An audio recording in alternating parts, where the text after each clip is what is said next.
கோவை வேட்பாளர் வேட்புமனு தாக்கல் செய்யும் பொழுது உடனிருந்த கட்சியின் தலைவர் கமலஹாசன். கோவை வடக்கு தொகுதியில் மக்கள் நீதி மய்யம் கட்சியின் சார்பில் தங்கவேல் என்று வேட்புமனு தாக்கல் செய்தார். இப்பொழுது அக்கட்சியின் தலைவர் கமலஹாசன் உடன் வந்திருந்தார்.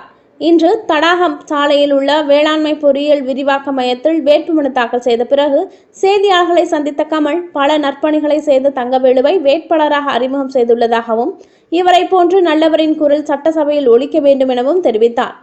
மக்கள் நீதி மய்ய பொருளாளர் வீட்டில் வருமான வரித்துறை சோதனைக்கு அரசியல் காரணமா என்று செய்தியாளர்கள் கேட்ட கேள்விக்கு அரசியலும் காரணமாக இருக்கலாம் என்று பதிலளித்தார். எனக்கு ஹெலிகாப்டர் தேவையில்லை எனவும் பேருந்தில் சென்று கொண்டிருந்த என்னை மக்கள் தான் ஹெலிகாப்டரில் செல்ல வைத்துள்ளனர். நான் அரசு பணத்தில் ஹெலிகாப்டரில் செல்லவில்லை, எனது பணத்தில் தான் செல்கிறேன். இதற்காக தான் பிக்பாஸ் போன்ற நிகழ்ச்சிகளில் கலந்து கொள்கிறேன் என கூறினார்.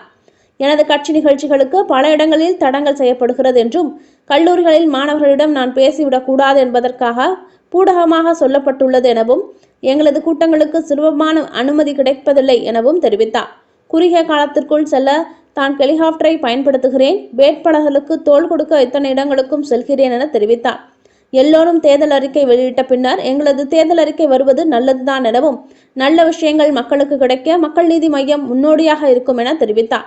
இல்லத்தரசிகளுக்கு 1000 ரூபாய் ஊதியம் தருவதாக மேற்கு வங்க முதலமைச்சர் மம்தா பானர்ஜி அறிவித்துள்ளார் எனவும் மற்ற கட்சிகளுக்கு முன்னுதாரணமாக மக்கள் நீதி மய்யம் திகழ மக்கள் உதவ வேண்டும் என்றும் தெரிவித்தார்.